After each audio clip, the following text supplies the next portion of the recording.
got a thought that's been, actually two thoughts that's been running in my mind a lot recently. And one of those is the idea of challenging each other as males. Now, we all have excuses that we make for our male friends. Oh, that's just David, that's just John, that's just Ben. But I've just noticed a few things that's been happening. Thankfully for me, I've made a lot of mistakes, which I'm happy about, because I can only learn by making mistakes. But thankfully for me, I've got good friends in my life that will challenge me and will say, David, what the fuck are you doing? Cut it out. Stop it. Now, I've done, like I said, this is not a bragging thing, but I've done a lot of wrongdoings and hurt people unintentionally or intentionally.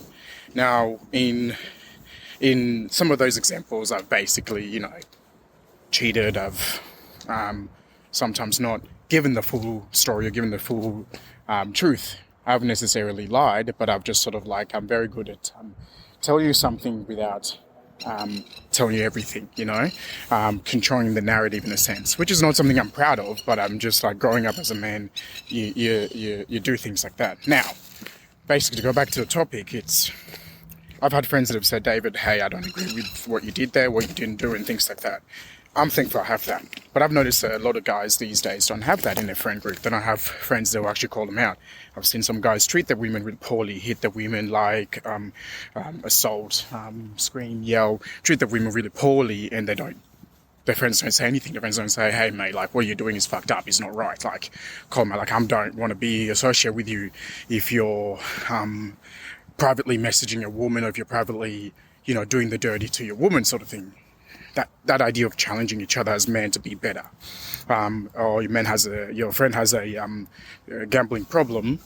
We don't call him out and say, mate, hey, let me help you, let me talk, let's find another way, or has whatever he may have. We don't really challenge each other. We don't call each other as men.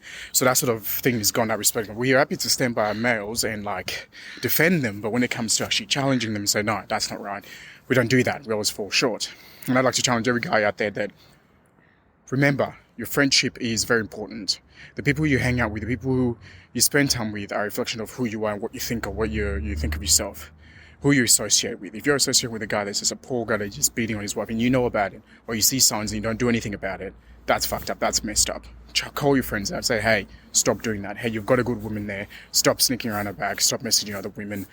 Stop stealing. Stop lying. Stop that gambling, or whatever you're addicted to, things like that. I would say challenge each other in that as males. That's something I have just noticed. A lot of guys we don't challenge each other. We don't call each other out. We defend each other. Which is, I can understand the misguided loyalty. But I think in this day and age, with all the rates of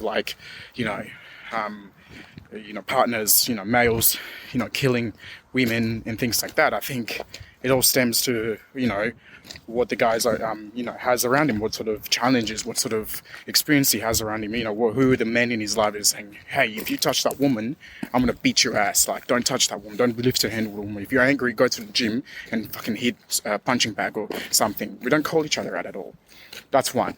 The other is the idea of racism. And this is a really, really, really confusing and tricky one. I feel like a lot of us think that racism is a guy drives, a group of people driving in a car, yelling out really hurtful, disgusting, things, saying, go back to where you came from, or get out of here, black, so and so. But I would challenge that and say, actually, it's also being part of the system, knowing the system and not doing anything about it. For example, if you see someone of a minority getting attacked, getting abused, assaulted, and you do nothing about it, that's part of the problem. I don't think that's ever okay. If you know that there is a establishment that has a very, very negative prejudice towards, a certain group of people, and you put that person in that position, that's racism, That's not okay. If you see someone being treated differently for their skin color, that's racism, So if you know that if you put me in a scenario where someone of my complexion will be worse off and you do nothing about it, that's racism. That's not being part of the solution. So going, I don't call black people out, I don't insult them. That's not always the case. You've got to also challenge each other. You've got to also say, hey, that's not right. I'm not going to be part of the system. Just shutting up isn't good enough anymore. Growing up now, I'm just noticing lots of people that are good quality people. Consider them my friends. But a lot of them struggle with this idea of, oh, I'm a good person. I would never say that to anybody of any color. But they'd sit there and they'll put you in a position where they know that, hey, as a black man, I'm going to be held at a higher standard as opposed to, say, a young white guy sort of thing. Anyway, food for thought. I just thought about it, and I just wanted to come here and say, hey, challenge your friends to be better. And racism isn't just doing something, it's also sitting by and watching it go, watching it happen, basically.